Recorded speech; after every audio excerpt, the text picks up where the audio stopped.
An earthquake just shook the nation of Japan to its core. And no, I'm not talking about a geological one. A once-in-a-lifetime political tsunami just literally wiped out what was left of Japan's left-wing parties and politicians. And in their place stands the single most nationalist, conservative government since World War II. The three largest economies in the world are now all officially nationalist and civilizationalist, fulfilling the legacy media's worst nightmare. The nationalist populist revolution isn't just an American phenomenon, it's global. And even more importantly, it's unstoppable.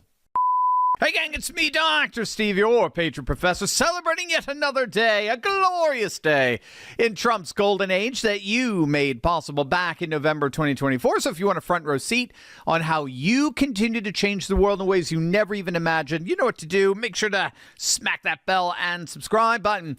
If you've been with this channel for some time now, you'll know this woman, Sanae Takaichi.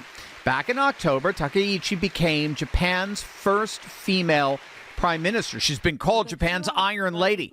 She's considered an ultra-conservative. She's a staunch advocate for the traditional family. She radically opposes LGBT and same-sex marriage.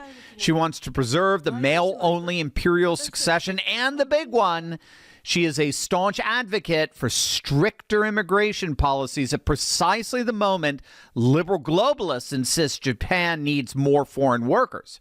Now, that left-wing opposition largely stood in the way of Takaichi's policies. When she first took office in October, she inherited an absolute mess. Her predecessor resigned in disgrace after more or less decimating the LDP, which is their conservative party. They lost their majority in both chambers. The LDP's coalition with its longtime partner Komeito had also collapsed, and Takaichi formed a new fragile coalition with the Japan Innovation Party. But even with that new partner, she only held a razor-thin majority in the lower house. Leftist opposition parties were blocking her agenda, hammering her over controversial remarks she made about Taiwan and China. And so after being in office for literally only weeks, with her approval rating skyrocketing to over 75%, she took a gamble. Takaichi used the Japanese prime minister's constitutional power to dissolve the lower house of parliament, which automatically triggers a new general election. She brought the issues that she trumpeted directly to the voters. Japan must say no to mass immigration and yes to Japan first principles. Japan must say no to woke liberal values and yes to traditional Shinto and Buddhist ethics. Japan must say no to the liberal globalist left and say yes to national sovereignty and protecting a distinctively Japanese culture. And yesterday, while we were all gearing up for the Super Bowl, Takaichi didn't just win an election.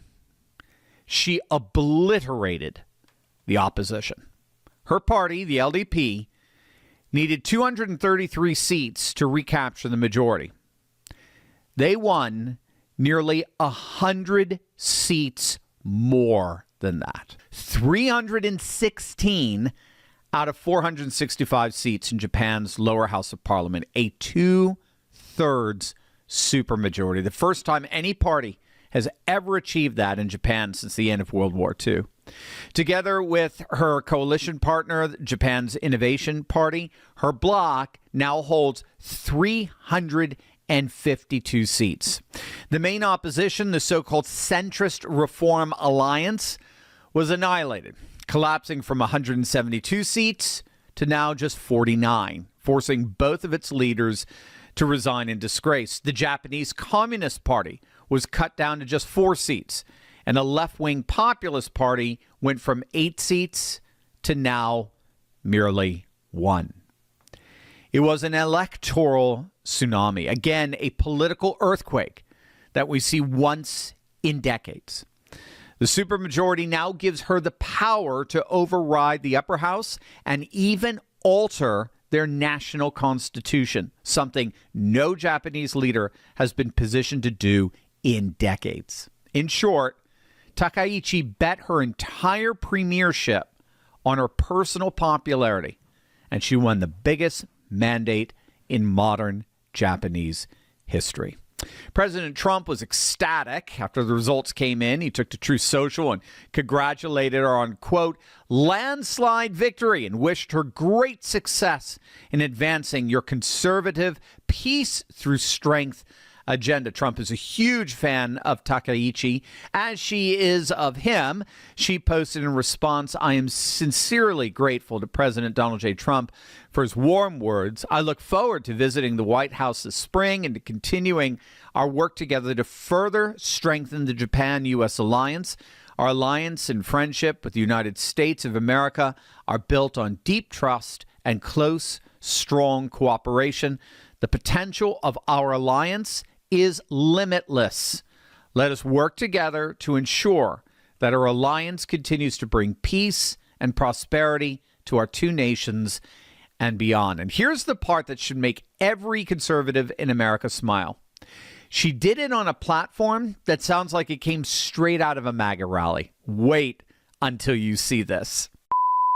I mean, while Canada's economy stalled, America's literally going through an economic golden age. The stock market is absolutely booming under Trump. It just ended shy of, 16% last year.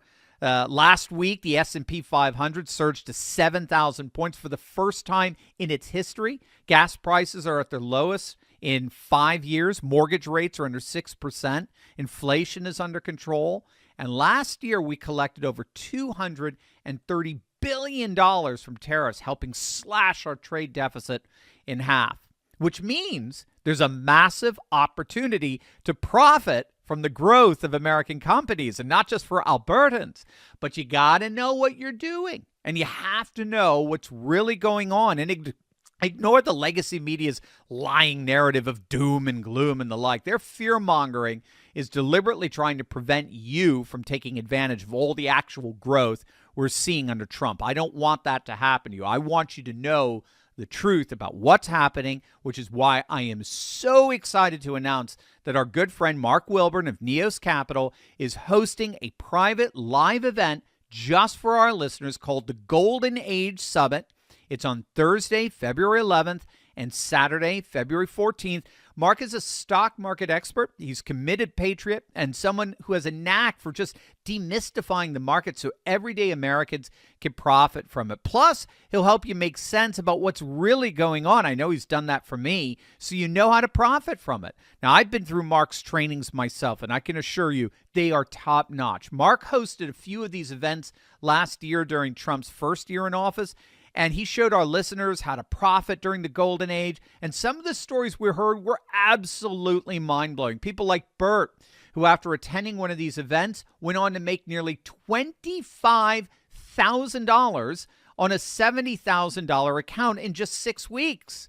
I mean, it just shows the type of opportunities that exist right now in this new era we're in. So if you're looking for ways to benefit from this booming Trump economy, then click the link below or go to goldenagetraining.com to reserve your spot. Mark charges thousands of dollars for this training, but he's agreed to open up registration for absolutely free for all our listeners because he wants to support patriots like you. We're living in America's golden age, and it is time to take bold moves to build the legacy we want for our families. Go to goldenagetraining.com right now to reserve your spot. Again, it's live, and it happens online on February 12th and 14th. Click on that link below right now.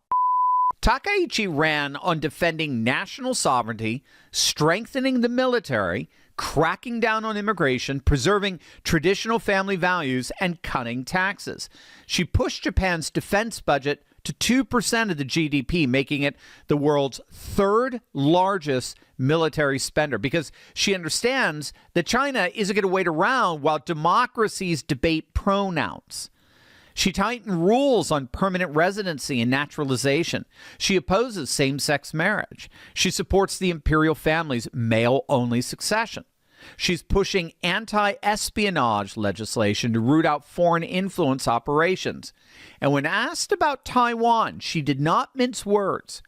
She suggested that a Chinese blockade could trigger a Japanese military response, a statement so bold it sent shockwaves through Beijing. The decimated opposition calls her dangerous. The legacy media calls her a hardliner. The Japanese people, however, call her their prime minister, with the biggest mandate in 80 years. Now, here's where this story gets even better. Before the election, President Trump took to Truth Social and gave Takaichi his complete and total endorsement, calling her a strong, powerful, and wise leader who has a genuine love for her nation. This is what conservative leadership looks like on the world stage. Sovereign nations led by strong leaders building alliances based on mutual respect and shared strength, not guilt trips and climate lectures. It turns out Trump endorsements work even overseas. But the even bigger picture is this. Japan obviously isn't alone. In Italy, Giorgia Meloni continues to govern on a platform of national pride and controlled immigration. She has the highest approval rating of any prime minister on the continent. In Czechia, Andrej Babiš stormed back to power in October on a strong Czechia platform, wearing red baseball caps and running against EU overreach. In our hemisphere, Costa Rica just elected conservative populist Laura Fernandez in a landslide. Even in Thailand, the ruling Conservative Party there just topped their elections this past weekend as well. The pattern is unmistakable. From Tokyo to Rome, from Prague to San Jose, voters are choosing sovereignty over globalism, strength over apology, and tradition over ideology. The legacy keeps trying to convince their dwindling audience that this nationalist populist movement is fringe. But it's winning everywhere. Sanae Takaichi just proves something that the American left refuses to understand. When you give voters a real choice between leaders who love their country and leaders who are embarrassed by it, patriotism wins every time, in every language, and on every continent. The conservative revolution isn't just alive. From Washington to Tokyo, it's winning the world.